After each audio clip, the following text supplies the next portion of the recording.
Aleluia. Desejo saudar a todos na paz do Senhor. Quero ler o texto para conciliar ao tema tão bem sugestivo, na segunda carta de Paulo aos Coríntios, capítulo 1, versículos de 20 a 22. O texto diz: porque todas quantas promessas há em Deus são nele sim, e por ele o amém, para a glória de Deus por nós. Mas o que nos confirma convosco em Cristo e o que nos ungiu é Deus, o qual também nos selou e deu o penhor do Espírito em nossos corações. Amém? Queiram aqueles que assim podem tornar os vossos assentos. Enquanto externo a minha gratidão a Deus por mais uma vez participar da UMADICE, sabendo do imerecimento, muito obrigado da minha parte, tendo em visto a grandeza deste trabalho e a minha pequenez, isto eleva a enaltecer gratidão ao pastor Wagner e Gabi, nesta noite aqui, na pessoa do pastor Ney, como também ao pastor Walter, como vice-presidente da igreja, e em nome deles, externo a minha gratidão a todo este corpo coeso de obreiros, o ministério, a diretoria e a igreja. Que Deus vos abençoe e vos recompense por esta honra. Quero agradecer a toda a diretoria da UMADICE, a pessoa do pastor Natanael, pastor Rogério, presbítero Jader, e em nome deles a toda a diretoria, a todos os componentes, que Deus recompense os vossos feitos. Agradeço ao meu amigo Ulisses pela comunicação, contato na pessoa da diretoria, como também aos meus amigos, que Deus me deu o privilégio de revê-los, pastor João, Silas, a família. É muito bom revê-los e estar entre vós. Queridos, nós temos lido um texto e eu quero usá-lo para contextualizar com a proposta desafiadora de uma geração inabalável. Obviamente, quando nós lemos o texto, Paulo está estimulando a sua geração ameaçada por correntes filosóficas e forte da época. Isso implica-se dizer que era uma corrente que a Bíblia chama e a história mostra que vinha da filosofia de Zenão, como também do contexto de Epícuros, filósofos gregos que vieram antes de Cristo e defendiam a arte da vida. Quando nós analisamos a contemporaneidade de Paulo e Pedro, vejam a condição simultânea. Paulo, obviamente, vem de um mundo diferente do de Pedro, tendo em vista que, quando nós analisamos a história, deputada excelentíssima Mara, pastor Gessé, reverências, a gente vai perceber a diferença cultural, literária e intelectual. Homens que marcaram a história desta igreja, tendo em vista que a palavra inabalável para o nosso vocabulário, ela simplesmente é aquilo que não se pode abalar, porque está firme e profundamente enraizada. Então observem em que isto que eu quero tomar, nós podemos dizer com ousadia que fazemos parte de uma geração inabalável. Quando Pedro vai também escrever, Paulo escreve aos gentios de Corinto, e Pedro escreve com diferença 55, Paulo escreve a Coríntios de 55 a 57, a segunda carta depois de Cristo, e Pedro 62 a 64 depois de Cristo. E observem que quando nós analisamos o contexto, era difícil entender na ótica humana que isto pudesse acontecer pelo viés cultural e religioso. Os irmãos percebam que Pedro vai falar acerca de uma geração. Vós sois a geração eleita. Então não é à toa que Pedro vai abordar isto. Por quê? Porque antes de nós, Deus instituiu uma igreja que foi abalada e não resistiu. Quando nós analisamos o primeiro projeto de igreja para anunciar a palavra e as grandezas de Deus à terra, está no capítulo 12 do Gênesis, que chama-se Israel. Esta geração chamada Israel foi instituída por Deus e recebeu a lei para proclamar as grandezas de Deus. E diz o capítulo Êxodo 31, recebeu esta aliança em pedras, não no coração. Porém, quando nós analisamos o Evangelho segundo Mateus, capítulo 1, versículo 17, Mateus também faz questão de falar de um relacionamento geracional. Ele diz, de sorte que de Abraão até Davi foram 14 gerações que Deus insistiu, que Deus usou para estabelecer a sua glória. Quando nós observamos a geração de Abraão até Davi, então foi aonde Deus manifestou a sua glória. Esta geração gozou dos privilégios de Deus em ver visivelmente os milagres, o mar se abrir, e esta geração cantou depois do mar que o Senhor Deus é quem salva, é quem livra e é a sua bandeira. Esta geração continua, porém ela só subsiste até o capítulo 14 de Número. É ali que Deus percebe que esta geração no seu curso foi abalada pelas circunstâncias daquele tempo. Então o que é que Deus diz a Moisés? Que aquela geração que viu os seus milagres e que ele tirou do Egito de 20 anos para cima, não entraria no seu gozo na terra prometida. Porém, Deus investe em uma nova geração. Quando nós observamos o livro de Deuteronômio, os irmãos vejam que no capítulo 8, Deus insiste, porque disse a Moisés que os de 20 anos para baixo que deixaram o Egito era quem ia continuar. Capítulo 8 de Deuteronômio, como a primeira recebeu também a lei, a aliança em tábuas de pedras, esta continuidade da primeira geração vai receber também a segunda chance, porque Deuteronômio etimologicamente é segunda lei, é segunda chance.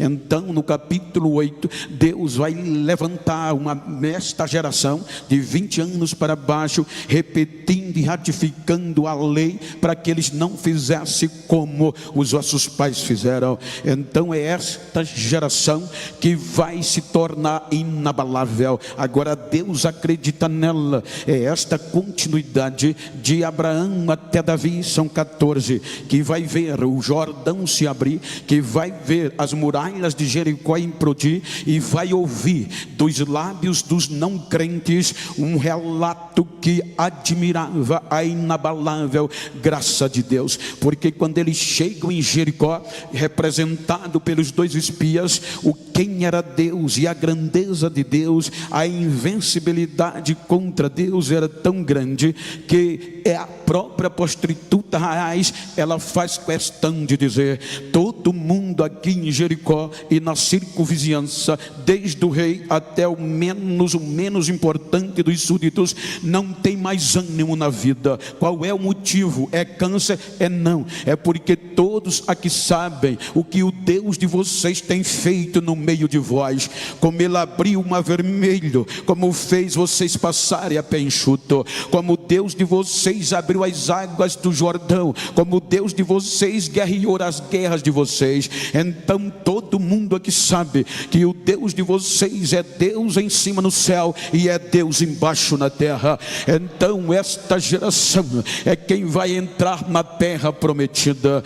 Esta geração chamada Israel está na terra prometida, porém esta geração do memorial do capítulo 4 de Josué só consegue sobreviver até o capítulo 2 de Juízes. Capítulo 2 de Juízes, morreu Josué, como também os anciões. Então Deus agora não vai ter mais uma geração que pudesse usar, porque diz o capítulo 2 de Juízes, versículo 10, que levantou uma nova geração que não conhecia Deus e nem os seus milagres, uma geração que não levou em conta a história do passado, uma geração que se engoltou por estar na terra prometida, na facilidade, e não levou em conta os memoriais. Então termina o livro dos Juízes dizendo que esta geração não tinha líder e não tinha reis. Então diz a Bíblia que esta geração só vai sobreviver até o capítulo 4 de 1 Samuel, capítulo 4, versículo 22. Você vê, o hino não era este que vocês cantavam, o hino e o que bailava, o que era verbalizado em Israel era: e lá se foi a glória de Israel, foi levada a glória de Israel. Então diz Mateus que de Abraão até aqui foram 14 gerações.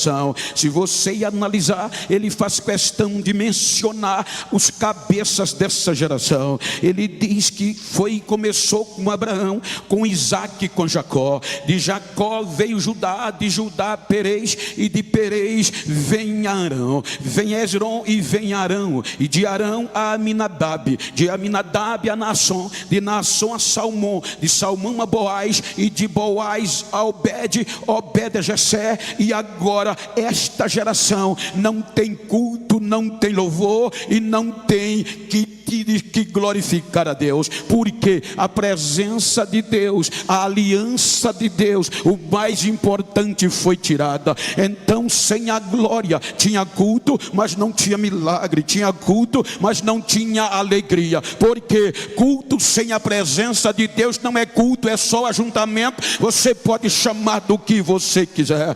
Então Deus não desiste. Quando esta geração foi abalada e perdeu a raiz, arrancada foi, aí Deus chama Samuel, e chama por meio de Samuel a Davi. Agora imagina, Mateus diz, de Davi até Jesus, Deus investe em mais 14 gerações, ou seja, Deus unge Davi, e agora Davi vai estabelecer-se. Porém, capítulo 5 de 2 Samuel, Davi se torna rei em todo Israel. Agora tem o poder na mão, ele poderia deixar ser abalado. Portanto, sentado no trono, ele reflete o trono, a coroa, tudo não faz sentido sem a presença de Deus. A presença de Deus tem que voltar para Jerusalém. Então ele faz tudo possível para trazer a glória, a arca de volta.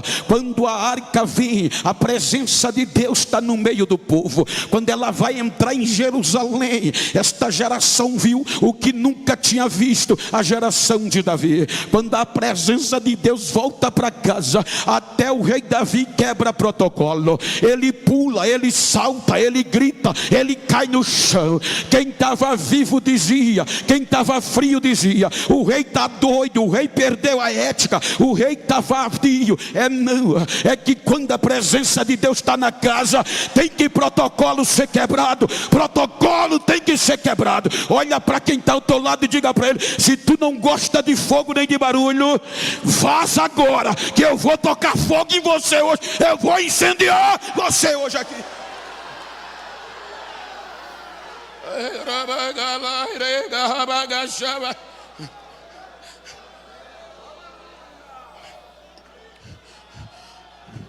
Aí Deus vai usar a geração de Davi.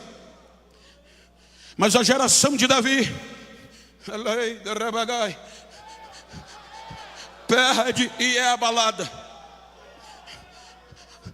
A autossuficiência, o glamour da igreja fez com que a geração de Davi perdesse a sensibilidade, Quando você chega em Jeremias, capítulo 52, versículo 12 e 13, você vai ver que Nabuzaradã, em nome de Nabucodonosor, quebrou o templo e queimou, incendiou tudo em Jerusalém. Então a primeira geração de Abraão a Davi perdeu o melhor, a presença. A segunda geração de Davi até o cativeiro perdeu a presença. Aí Deus vai investir de novo, diz Mateus, de Davi até o cativeiro, 14 geração. Do cativeiro até Jesus, mais 14 geração. Aí Deus, quando poderia desistir, vai buscar esta geração, a geração de Zorobabel, de Salatiel até Jesus. Então o que é que Deus faz?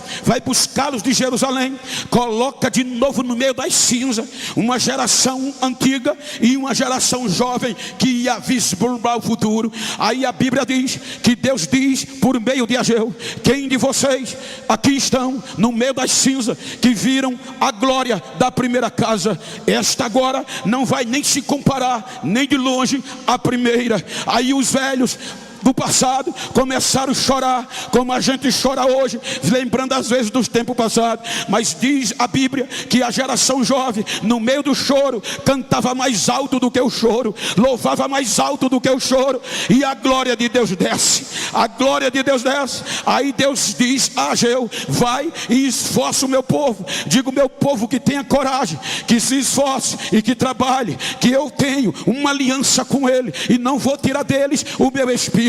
E diga a eles que recomece, que a glória desta geração vai ser maior do que a que passou. A glória da primeira e da segunda casa vai ser maior do que a que passou. Aí Mateus diz que do cativeiro a Jesus, mais 14 gerações. E quando você termina Malaquias, o último capítulo, esta geração foi abalada e não resistiu. Aí vem o período intertestamentário, e agora o império grego macedônio vai minar esta geração. A história diz que agora os jovens, estimulados pela modernidade grega, começaram a perder a aptidão pelo sacerdócio e pelo louvor, e queriam se tornar famosos disputando os jogos gregos, olimpicamente falando. E para correrem, cortavam a circuncisão, que era a base da aliança de Deus com Abraão. As moças já se envergonhavam de se vestirem como hebreias, de se comportarem como hebreias. E o que ia valer agora era parecer com as gregas, porque as gregas tinham pós-modernidade, era aplaudida. Ser hebreia era vergonha, era retrógrado, era quadrada, era matuta. Foram perdendo, esta geração foi perdendo o desejo de servir a Deus. Para piorar, os romanos subjugam o grego macedônio, e agora o imperador de Roma vai mandar dentro da igreja, porque agora ele vai comandar. Quem coloca e quem tira sacerdócio não é mais Deus, é o governador de Roma. É por isso que você vai ver que antes de Jesus vir, era Anás, Caifás, que era sumos sacerdotes. Ou seja, diz Lucas que Quirino nomeou, representando Roma, Caifás. E aqui o caos se estabelece, porque esta geração que vai terminar do cativeiro, termina corrompida, termina com degradação moral, com degradação espiritual e com degradação social. Então perderam o desejo. Tinha culto, tinha sacerdote, mas não tinha nada de bom. E qual era o perigo? A formação da nova geração. Por quê? Porque agora, se os irmãos me permitem contextualizar a história, aqui era desencadeado um investimento incomparável na nova geração, porque o que prevalecia aqui era o intelectual, O que prevalecia aqui era o jogo de cintura, o jogo político. Quem tinha, já tinha cargo certo. Quem não tinha, era descartado. Os irmãos sabem que a geração judia, ela impregnava na mente de uma criança a partir dos 5 anos a 6 anos. Diz o contexto cultural e histórico, e eu digo porque eu fiz curso em Jerusalém e eu ouvi em loco dos meus professores que a cultura lá, por exemplo, aqui tinha uma geração de 6 anos. Então eles tinham que começar a impregnar na mente dele a palavra de Deus. E esta área é chamada de Beit Talmud. Beit, casa, Talmud quer dizer ensinar, instruir e aprender. Então eles aprendiam em casa.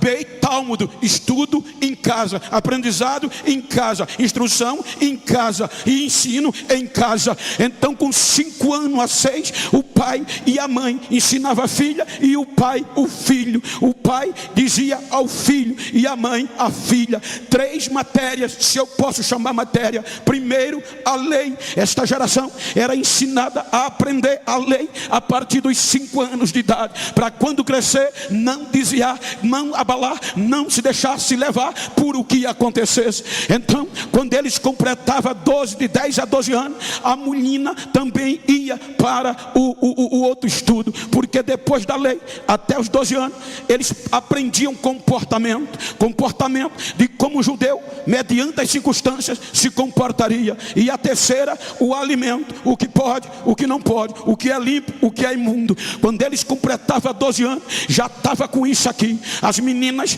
iam para sinagoga e participava rapidamente, como ainda hoje é, diante de uma mulher, e ela ia tocar na Torá e recitar textos da Torá. O menino não, o menino já era diferente. Era aqui que estava a ameaça da nova geração, porque os jovens era diferente. Quando eles completavam 12 anos, eles eram levados para quê? Para a sinagoga, se não fosse perto de Jerusalém, se fosse perto, para o templo. O que era que acontecia? Os doutores se formavam e eles se apresentavam diante dos doutores, e as perguntas da sabatina era acerca da lei, do comportamento e dos alimentos. Conforme o poder potencial intelectual dele, eles eram aprovados. Mas havia uma ressalva: quem era da região do norte dificilmente passava na sabatina, tanto na sinagoga como em Jerusalém, porque havia rixa desde a divisão do reino. E quando eles voltaram unidos,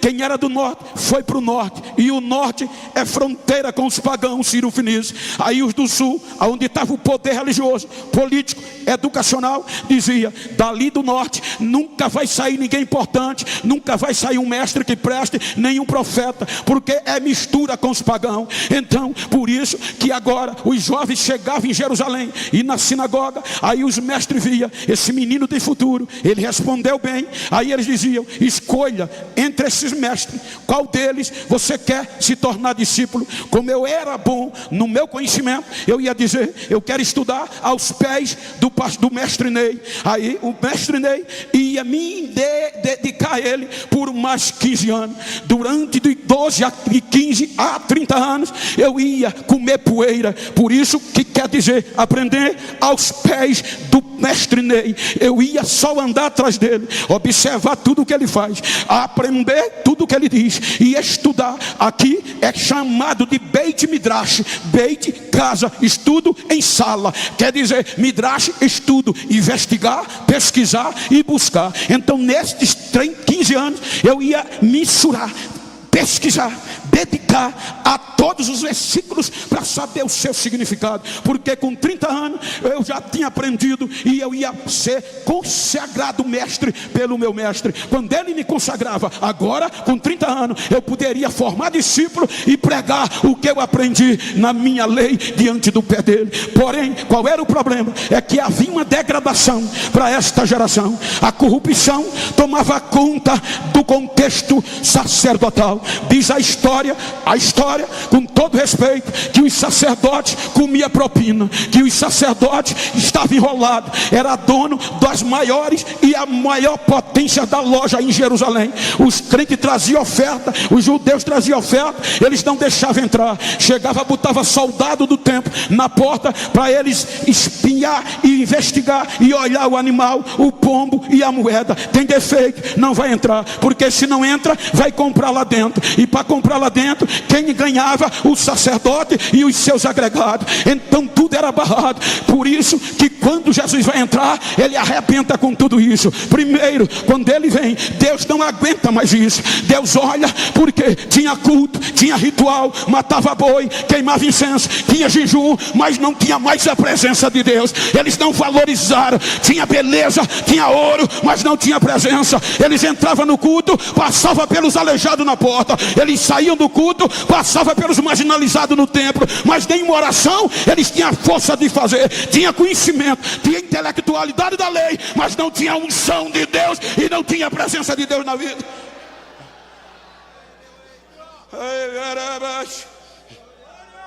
Aí Deus disse: não suporto mais.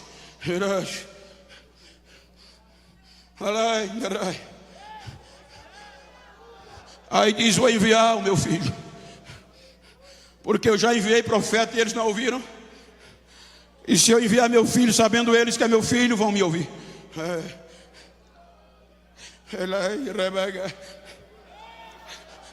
Aí Jesus vem para mudar isso. Não era para a gente estar. Por isso que eu disse o privilégio que a gente tem desse tema. Porque aqui havia uma placa no muro antes de entrar no pátio do templo. E sabe o que era que estava escrito? Gentil não pode entrar nem no pátio. A gente não podia adorar. Tinha uma mureta com a escrita dizendo: se a gente entrasse, morria. Para os judeus, a gente não era gente. Isaías diz que até para Deus nós não era povo.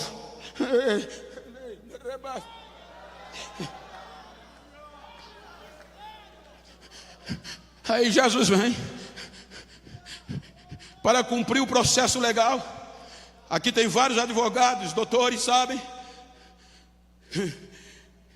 que para exercerem efetivamente o ofício da formação tem que ser diplomado, tem que ter certificado que concluiu. Se não tiver, é falsa ideologia. Aí Jesus vem e vai cumprir o processo para restaurar essa geração de Israel.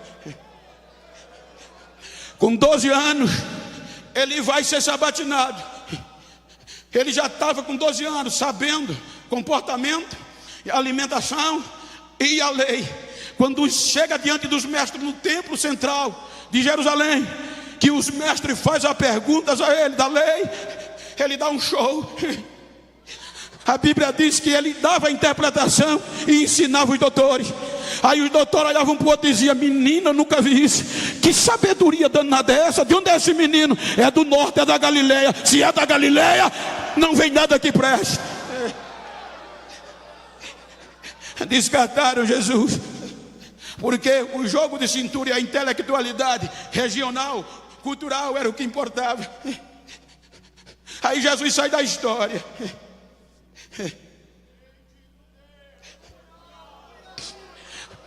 A gente crê que ele é autodidático, mas seguindo os estudos acadêmicos, há alguns doutores que dizem que ele passou esses anos se preparando, porque para ele começar a formar uma nova geração, e nele ele teria que cumprir os processos legais, e só se podia formar discípulo e pregar a sua doutrina, ser chamado de mestre, com certificação.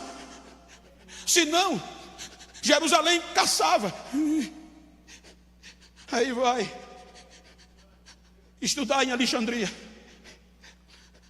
a escola mais antiga das ciências sagradas. 15 anos de anonimato, ou melhor, 18. Quando ele completa 30 anos, arredondando, ele termina. E agora ele vem para Jerusalém como mestre.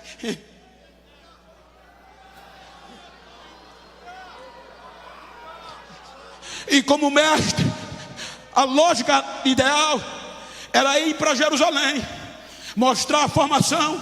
Se é de Alexandria, Jerusalém ficava pasmo, porque era a melhor escola de ciências sagradas, Alexandria. Quando ele chega em Jerusalém, que volta da Galileia, de Alexandria, seguindo esta ordem, para não desfazer a Bíblia, não está escrito. Isso é contexto cultural, contexto que a gente aprende dentre as linhas. Então ele volta. Ele poderia ir para Jerusalém, ele poderia usar como base, como os outros, a sua formação. Ele poderia agora, pelo certificado, formar discípulos. Ele podia agora, como mestre, divulgar o que aprendeu, a sua lei, conforme ele era mestre. Mas a Bíblia diz que ele não vai para Jerusalém. Ele vai para as margens do Jordão. E quando ele chega no Jordão, estava acontecendo o batismo. E quando João Batista vê, não aguenta, e diz: eis o Cordeiro de Deus.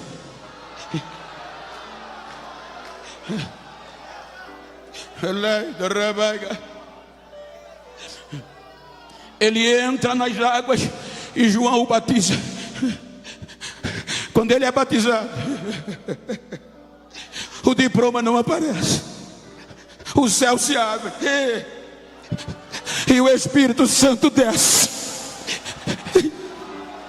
E Deus grita: esse é o meu filho em quem eu tenho alegria. Ele sai das águas e vai para o deserto. Pelo poder do Espírito ele vence Satanás. Se ele fosse se basear só no diploma, ele não vencia, mas foi pelo Espírito. Quando ele vence o diabo, ele não vai para Jerusalém, ele volta para o interior, para Nazaré. E agora ele começava a pregar, ensinar nas congregações chamadas sinagogas. Os irmãos que conheceram ele pequeno, vendo agora ele com 30 anos pregando, diziam: mas este menino não é o filho de José e de Maria? Onde ele aprendeu tanta coisa? E o nome dele foi ali se espalhando, a ponto que ele chegou num dia de sábado em um culto oficial, onde estavam os doutores. Aí disseram: olha, Jesus está aí, ele é bom, ele é mestre. Aí disseram: então vamos ouvi-lo. Aí ele pega o livro do rolo e vai ler a Bíblia e abre logo no profeta Isaías. E ele diz: o Espírito do Senhor é sobre mim. Ele me ungiu para pregar aos pobres, os mansos, abrir os olhos do cego e pôr em liberdade os que estão presos, e pregar o evangelho da salvação, o evangelho de vida eterna.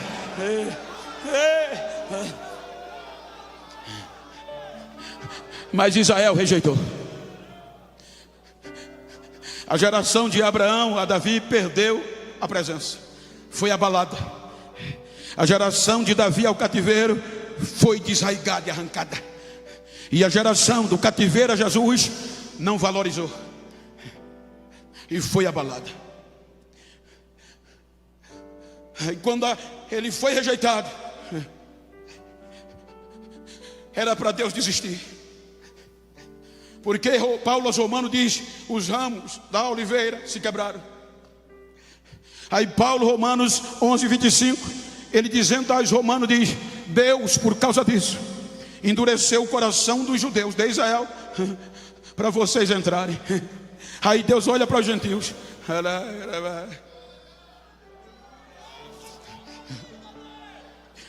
Aí Jesus é expulso de Nazaré e vai morar em Cafarnaum. E agora, como mestre, pela lógica, pela inteligência humana, pela razoabilidade humana, isso é lógico, o certo era ir para Jerusalém, porque lá estavam os intelectuais, lá estava a classe que estava terminando o Midrash, lá estava a classe que estava entrando com 12 anos. Então o correto era ele pregar que já estava pronto, porque a lógica dizia isso.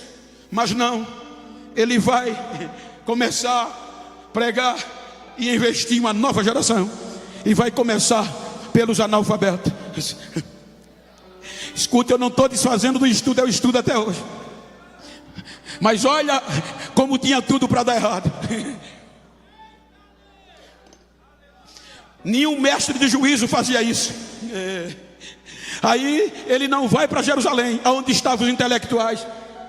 Porque Flávio Josefo diz que em Jerusalém estavam os bons, os intelectos, os de jogo de cintura, os que falavam bonito, mas eles tinham um problema, eles eram desonrados, eles tinham uma agenda de 1.000. Se alguém chamasse para dar 2.000, eles faziam alguma coisa para pagar de 1.000 e ia atender a de 2.000. Eles se vendiam, eles não preservavam a honra. Aí isso não dá para o evangelho. Mas os do norte, Josefo diz que eles eram resilientes e davam valor à honra. Eles valorizavam mais a honra do que o dinheiro. Eles não se vendiam, eles já tinham características inabaláveis. Aí Jesus vai começar com eles. Aí vai começar os contrastes. Jesus começa a ensinar os seus discípulos. Aí vai começar. E ele começa pelo interior. Lá em Jerusalém, os cultos, só a igreja, o templo, atraía as pessoas. Mas as pessoas entravam, saía pior. Você não vê uma cura no templo de Jerusalém até aqui. Aí Jesus começa com estes pregar um evangelho que ia bater no sistema. Porque diz Atos que o sistema que era liderado pelos saduceus, eles não acreditavam em ressurreição, eles não acreditavam em vida após a morte, nem anjo, nem espírito. Olha como eles estavam. Aí agora vem Jesus e vai começar a pregar o evangelho cheio do Espírito, falando em anjo e que tem vida após a morte por meio dele. Aí Jesus começa a pregar, e o poder não era só nas palavras. A Bíblia diz que ele começa a pregar sem glamour, sem sacrifício de bode, sem sacrifício do cordeiro, sem sacrifício de animal. Ele começa a pregar no norte, na Galileia. Mas a notícia chega em Jerusalém. No mês do outubro apareceu um profeta em Nazaré, na região da Galileia. Quem é ele? Chama-se Jesus de Nazaré. E quem são os discípulos? 12 analfabetos. O que é que está acontecendo? É que ele está pregando diferente de vocês. Ele está pregando com autoridade. Mas como assim? Quando ele prega, o cego enxerga, o surdo ouve, o aleijado levanta, e ele prega ressurreição.